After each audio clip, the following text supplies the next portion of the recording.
La Corte Internacional de Justicia exige a Israel que detenga de inmediato su ofensiva militar en la ciudad de Rafah, en el extremo sur de Gaza, y advierte de que la situación actual es catastrófica y podría causar un daño irreparable a los palestinos. Bienvenidos a esta nueva edición de DW Noticias. Soy Ana Plasencia en Berlín. La Corte Internacional de Justicia ordena a Israel detener sus operaciones militares en Rafah. El gobierno de Netanyahu rechaza los argumentos de una sentencia que le impediría invadir una ciudad que considera clave en su guerra contra Hamas, organización considerada terrorista por múltiples países. China acusa al nuevo presidente taiwanés de empujar la isla autónoma hacia la guerra, dice, y amenaza con reforzar sus contramedidas en el segundo día de importantes maniobras militares alrededor de Taiwán. Para compensar la falta de entrega de armas occidentales, el ejército ucraniano recurre con mayor frecuencia al uso de drones agrícolas para atacar posiciones rusas.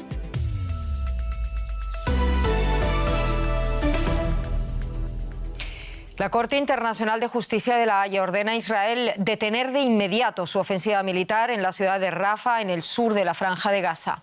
El máximo tribunal de la ONU califica de desastrosa la situación humanitaria y exige a Israel permitir el acceso sin trabas de la ayuda humanitaria y reabrir ese paso fronterizo que conecta la ciudad de Rafah con Egipto.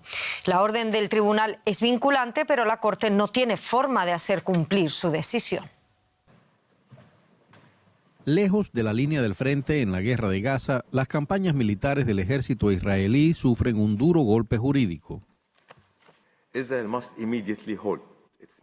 Israel debe frenar de inmediato su ofensiva militar y cualquier otra acción en Rafah que pueda imponer al grupo palestino en Gaza condiciones de vida que provoquen su destrucción física total o parcial. La sentencia de la Corte Internacional de Justicia es tajante sobre la necesidad de que Israel proteja a los palestinos y haga más por suministrar ayuda vital. La decisión ha sido aplaudida por Sudáfrica, país que acusó a Israel de genocidio contra los palestinos. Esta orden es pionera. Se trata de la primera vez que Israel es llamada explícitamente a detener su acción militar en cualquier zona de Gaza, y en este caso específicamente en Rafah. Israel rechaza las acusaciones de genocidio y la última sentencia de la Corte Internacional de Justicia. El ministro del Gabinete de Guerra israelí, Benny Gantz, aseguró que la lucha por recuperar a los rehenes continuará, también en Rafah. La Corte Internacional de Justicia también ordenó la liberación incondicional de los rehenes retenidos por Hamas. Aunque el Tribunal de la ONU no tiene forma de hacer cumplir la sentencia, esta plantea un importante desafío a los aliados de Israel. Tendremos que elegir entre el apoyo a una institución internacional y al Estado de Derecho o nuestro apoyo a Israel, y ambas cosas van a ser bastante difíciles de compatibilizar. La sentencia es el segundo golpe judicial a Israel en esta semana. El fiscal jefe de la Corte Penal Internacional solicitó órdenes de detención contra el primer ministro de Israel, Benjamín Netanyahu, y su ministro de Defensa por presuntos crímenes de guerra. Ambas decisiones se suman a las críticas internacionales a la guerra de Israel en Gaza. Y mientras tanto, el ejército israelí intensifica sus ataques en varias zonas de Rafah. Antes del informativo conectábamos con la periodista Maya Siminovich en Tel Aviv. Le preguntábamos por las reacciones de Israel a esa orden hoy de la Corte Internacional de Justicia. Y uno de los primeros en pronunciarse en Israel fue el líder de la oposición, Yair Lapid, normalmente muy crítico con el primer ministro israelí. Sí, Yair Lapid fue el primero que se pronunció, líder de la oposición, que verdaderamente es crítico con Netanyahu, y sin embargo dijo, como está diciendo todo el establishment político, que lo que ha dicho el tribunal es algo que no se corresponde con la realidad, porque Israel necesita atacar Rafah esta es la opinión del Estado, porque necesita traer a los rehenes de vuelta. Esto lo ha dicho Lapid y también lo ha dicho Gantz, Benny Gantz, que es un miembro del Gabinete de Guerra. Sin embargo, Lapid también aprovechó para decir que esta situación tan lamentable en la que se encuentra el país es por culpa del gobierno de Netanyahu. Esos son los lados, el lado crítico al gobierno de Netanyahu, pero hay más todavía. Por ejemplo, el movimiento por la paz, Shalom Achshav, que es Paz Ahora, también ha emitido un comunicado comunicado diciendo que tal vez la orden del tribunal abra un nuevo camino para que Israel haga las cosas de manera diferente. También se oyen voces aquí para que tal vez el gobierno escuche este tipo de voces que vienen de fuera de Israel, como pasó con el tribunal, con la Corte Penal, que pasó la semana pasada, que también han pedido una orden de arresto a Netanyahu y al ministro de Defensa. Son unas voces que están haciendo que Israel tal vez se replantee cómo continuar en esta encrucijada. El gobierno no se lo replantea, pero la sociedad civil parece que sí que está escuchando, y algunas voces están pidiendo que tal vez hay algo diferente que hacer en estos momentos. Netanyahu también ha dicho que es un escándalo y que desoye absolutamente la autoridad del tribunal en Israel. Efectivamente, como decías, no es vinculante este tribunal y tampoco tiene un brazo ejecutor que pueda implementar esto que pide el tribunal. Maya, ¿me puedes acercar a la situación actual de la ofensiva israelí en Gaza tras la orden de la Corte? Parece que Israel ha intensificado su ofensiva sobre Rafah. Sí, fue inmediatamente después que se intensificó un bombardeo en el este de la ciudad y el ejército israelí ha notificado que mataron en este bombardeo a un alto comandante de Hamás. Dicen que no está vinculado a lo que haya pasado en la corte y que Israel continúa con su autodefensa en Rafah. También es importante señalar que hoy se han encontrado 3 cuerpos, han sido rescatados por el ejército 3 cuerpos de rehenes en el norte de Gaza, y es lo que se está dedicando el ejército desde hace muchos meses. No siempre obtienen resultados, pero en esta madrugada se rescataron 3 cuerpos. Uno de ellos era de un ciudadano mexicano, Orión Hernández, y esto es lo que dice el ejército que está tratando de hacer, y por eso justifica la invasión de Rafah. Las buenas noticias es que el Egipto ha aceptado continuar mandando gasolina por el paso de Rafah, algo que se había negado en los últimos días desde que Israel tomó el paso. Pero ha dicho hoy que sí van a continuar haciéndolo, y Estados Unidos ha dado la bienvenida a que por lo menos los gazatíes puedan tener un poco de respiro. Maya Siminovich en Tel Aviv, muchísimas gracias. Un saludo. Gracias, Ana. Lo acaba de comentar la compañera. El ejército israelí informó el viernes de que sus fuerzas habían recuperado los cadáveres de 3 rehenes en una operación llevada a cabo durante la noche en la localidad de Jabalia. Entre ellos había un ciudadano franco-mexicano, otro israelí brasileño y otro israelí. El presidente mexicano calificó de lamentable la muerte de ese rehén franco-mexicano secuestrado por Hamás mientras asistía a un festival de música. Andrés Manuel López Obrador dijo que se hizo todo lo posible para que fuera liberado. Nos ocupamos de otras noticias internacionales, de ese segundo día de maniobras militares de China en torno a Taiwán. Pekín defiende que estos ensayos son prueba de su capacidad para hacerse con el poder, dice, de la isla. China llevó a cabo 2 días de ejercicios marítimos a gran escala en el estrecho de Taiwán, que califica de fuerte castigo por lo que denomina actos separatistas. Maniobras que llegan pocos días después de que el nuevo presidente de Taiwán, Lai Ching-te, tomara posesión de su cargo y pidiera a Pekín poner fin a su comportamiento intimidatorio. Taipei ha desplegado aviones y ha puesto en alerta a sus unidades terrestres y navales. El periodista William Yang nos explica el alcance de estas maniobras.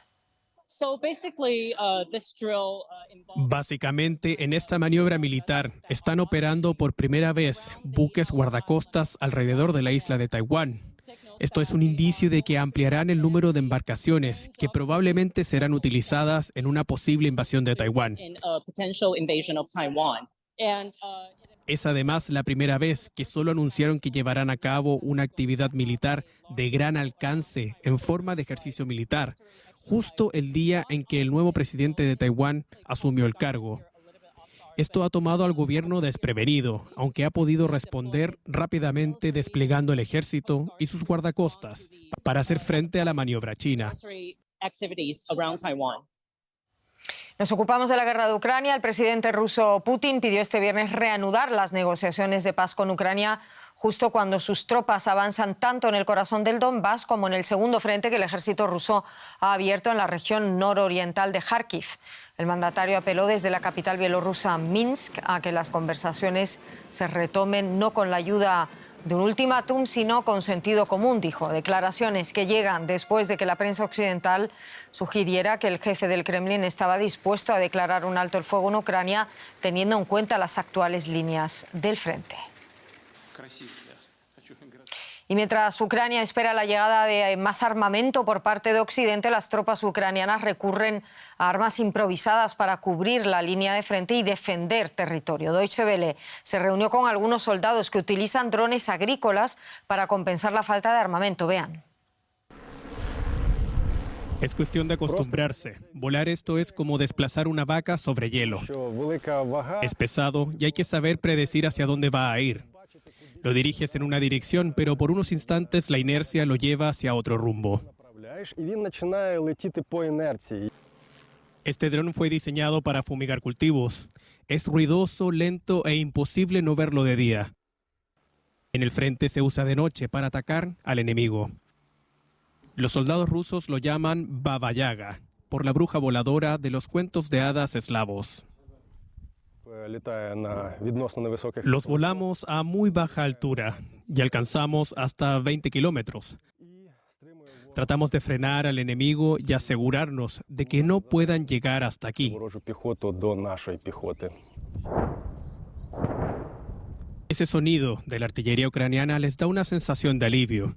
Los recientes retrasos en los suministros de armas de Occidente permitieron ampliar la ofensiva rusa en los últimos meses. Los drones eran lo único que tenían. Aquí es donde el ingeniero de la unidad trata de burlar los esfuerzos de interferencia de Rusia. Nuestra prioridad es poder controlar los drones.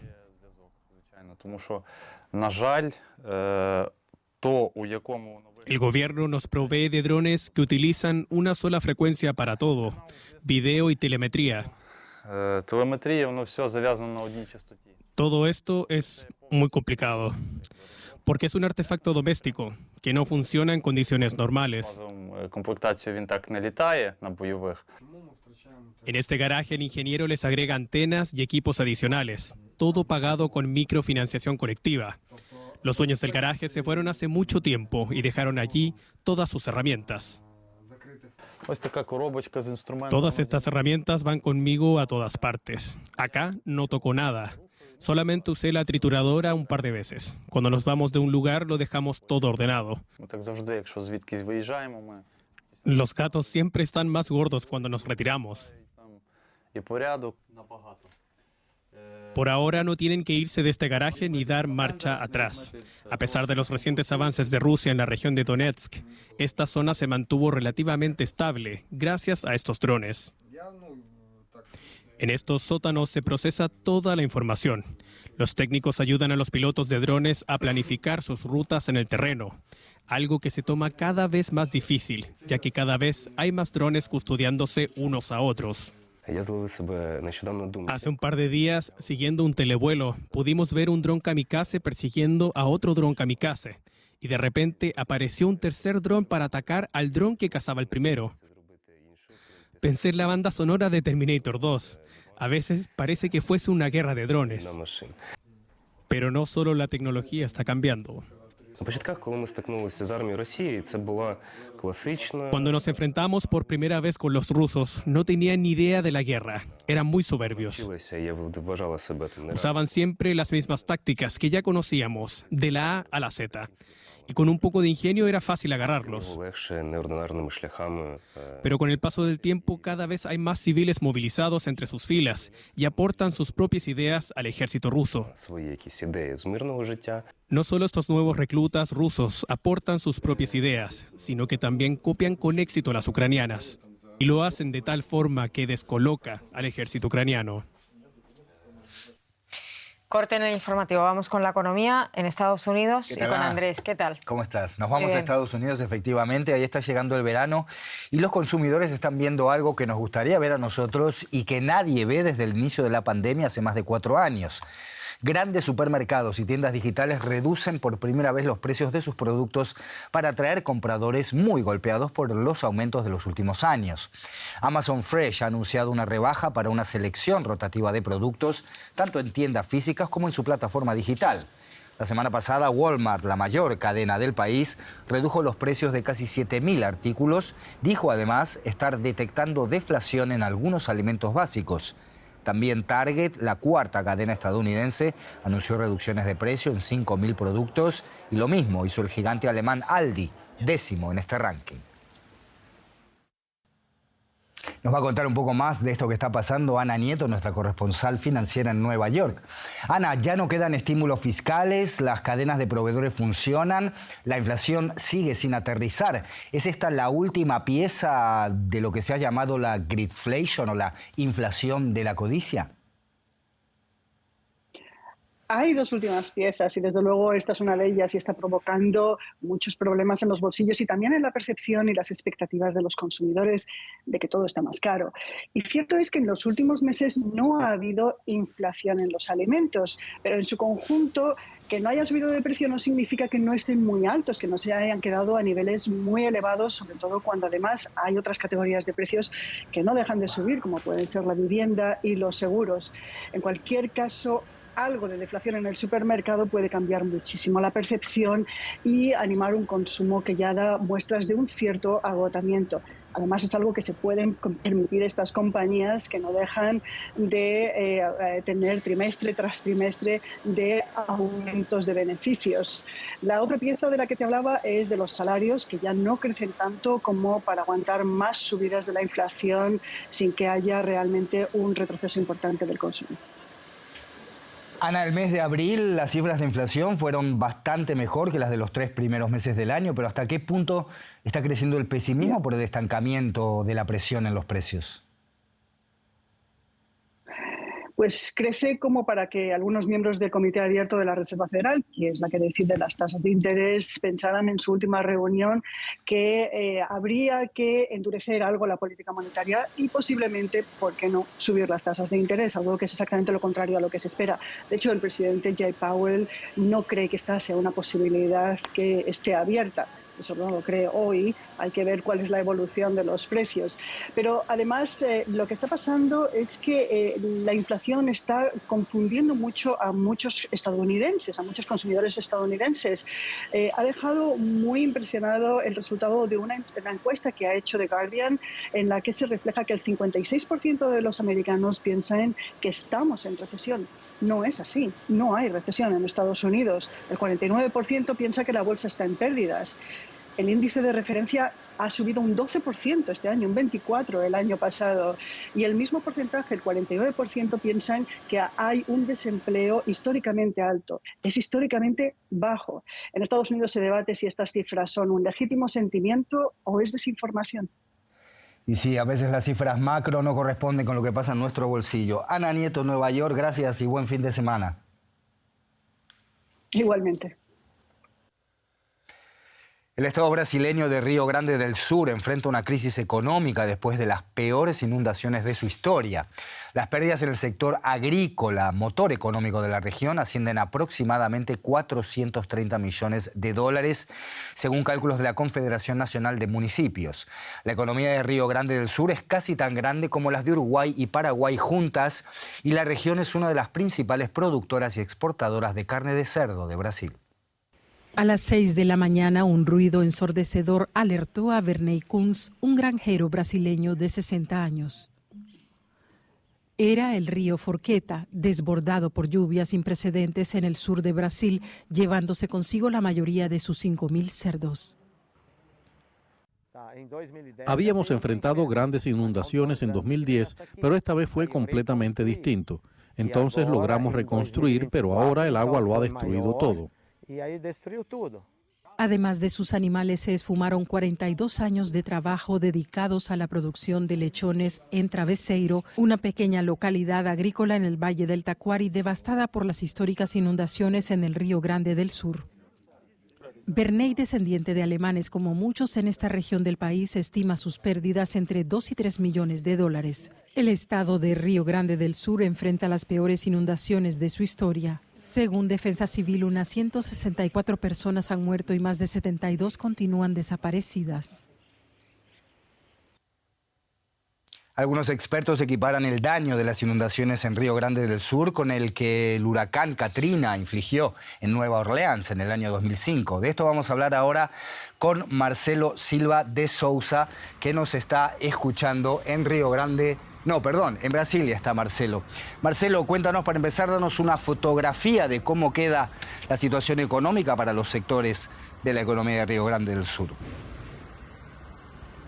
¿Qué tal, Andrés? Cualquier análisis todavía es una estimación, porque lamentablemente las aguas todavía no han abandonado algunos de los municipios de Río Grande do Sul, que inclusive este viernes debieron evacuar a sus residentes en varios municipios donde ya habían vuelto. Sin embargo, hay algunas proyecciones, como la de la Confederación Nacional de Municipios Brasileños, que habla de pérdidas estimadas ya en 2.000 millones de dólares para un estado que fue afectado en más del 90% de sus municipios y que, si bien es una potencia agrícola que responde por el 12% de la producción agropecuaria de todo Brasil, también tiene industrias como la de automóviles y también de maquinaria. Un impacto está claro, y es que bancos y en el sector privado estiman que el impacto de Río Grande do Sul tendrá un recorte de 0,4% del Producto Bruto Total de Brasil para este año. Y también hay otro impacto muy evidente que dejó claro este viernes el presidente del Banco Central, Roberto Campos Neto, y tiene que ver con una presión hacia la inflación. Hablamos de un estado que, por ejemplo, produce el 70% del total del arroz en todo Brasil. Campos Neto dijo que todavía es temprano para calcular el impacto, porque también habrá que ver cuánto tendrá esto de impacto en lo fiscal, con medidas de estímulo para intentar reerguir a un estado muy afectado en su economía. Marcelo, sabemos que el presidente Lula aplazó una visita a Chile para seguir monitoreando esta situación. Contanos cómo ha respondido el gobierno federal a esta situación. ¿Se evalúan los daños? ¿Se sabe qué forma podría tener la reconstrucción que va a necesitar Río Grande del Sur?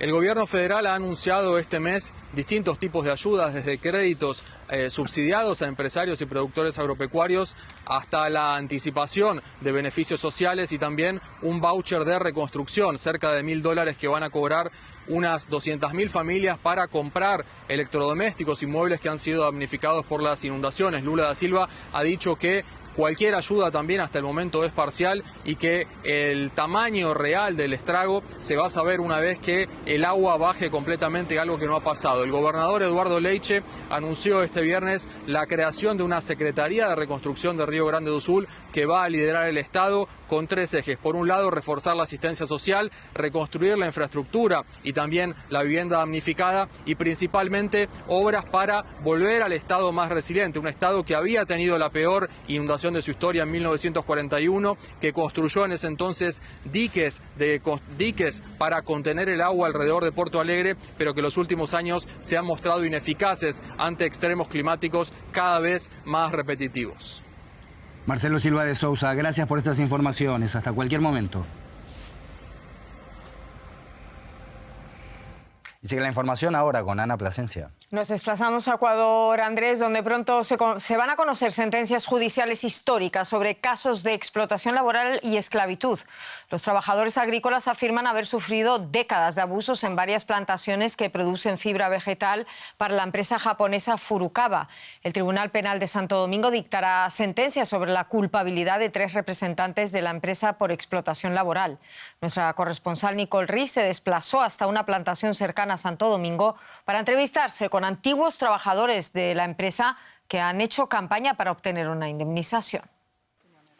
El dolor es parte del día a día de José Clemente Chávez. Se accidentó trabajando en una plantación y afirma que su patrón no le brindó la asistencia médica necesaria. Estaba operando una máquina como esta cuando las fibras de abaca le engancharon la pierna. José tuvo más accidentes y problemas para seguir adelante, y asegura que la compañía japonesa Furukawa nunca lo compensó, que apenas había medidas de seguridad y ningún tipo de ayuda para quien sufría un accidente laboral. Ya con mis piernas yo me siento media vida. Después que ya esté enfermo ya no lo conocen, ya mejor no tienen como decir, no lo ayudan en nada porque no lo conocen. Ya él como decir está enfermo, no vale para nada. Eso tiene la Furukawa. Chávez, oriundo de la región de Santo Domingo, en Ecuador, es solo uno de los 338 trabajadores de todo el país que han demandado a la empresa por negligencia, condiciones de trabajo peligrosas y falta de asistencia médica. La demanda incluye acusaciones de explotación infantil y esclavitud laboral. Susana Quiñones dice que empezó a trabajar cuando tenía apenas 6 años y que durante décadas lo hizo en condiciones inhumanas. Nos cuenta que tuvo 7 hijos, todos en la plantación y sin ningún tipo de asistencia médica. Muy duro, porque así con la barriga grande teníamos que trabajar. Ahí ya nos acostumbramos a trabajar. A veces estábamos tuseando, ahí nos cogían los dolores. Sin permiso de maternidad, ella y otras mujeres tenían que volver al trabajo directamente después del parto. Antiguos trabajadores nos muestran cómo cosechaban el abaca para convertirlo en cuerda, papel o fibra. Y también hablan de lo peligroso del trabajo sin descansos ni días libres. Si no trabajaban, no recibían el jornal. Activistas afirman que más del 80% de los trabajadores vive en pobreza extrema. Durante el juicio contra Furukawa, el gobierno de Ecuador tuvo que testificar sobre su papel. Esto nos dijo la ministra de Trabajo. Gobiernos anteriores, incluido el Ministerio de Trabajo, no pusieron freno a una situación que desde mi punto de vista se convierte en uno de los casos más emblemáticos cuando se tiene que hablar de esclavitud laboral. En el caso de Furukawa existió de todo. El actual gerente de exportación de Furukawa insiste en que los obreros siempre han tenido seguridad social y atención médica, pero afirma que hasta 2018 la responsabilidad estaba parcialmente en manos de arrendatarios locales. Yo creo que la empresa pudo haber tenido una relación más estrecha con los arrendatarios para que, digamos, si es que existía algún problema en el procesamiento de la fibra, pero de allí a hablar esclavitud hay una distancia muy grande, ¿no? Los trabajadores dicen haber perdido su niñez, educación y salud. Nosotros sí hemos sufrido aquí en la empresa, entonces por eso nosotros pedimos justicia, reparación, que la Corte y los jueces son padres, son madres las juezas. El veredicto de la Corte Penal y la Corte Constitucional podría ser histórico, estableciendo responsabilidades y la rendición de cuentas por los derechos de los trabajadores en Ecuador. Aquí lo dejamos, ya saben que vamos actualizando todos los contenidos a través de nuestra página web y también en redes sociales. En nombre de todo el equipo, muchísimas gracias por acompañarnos y feliz fin de semana, donde quiera que estén.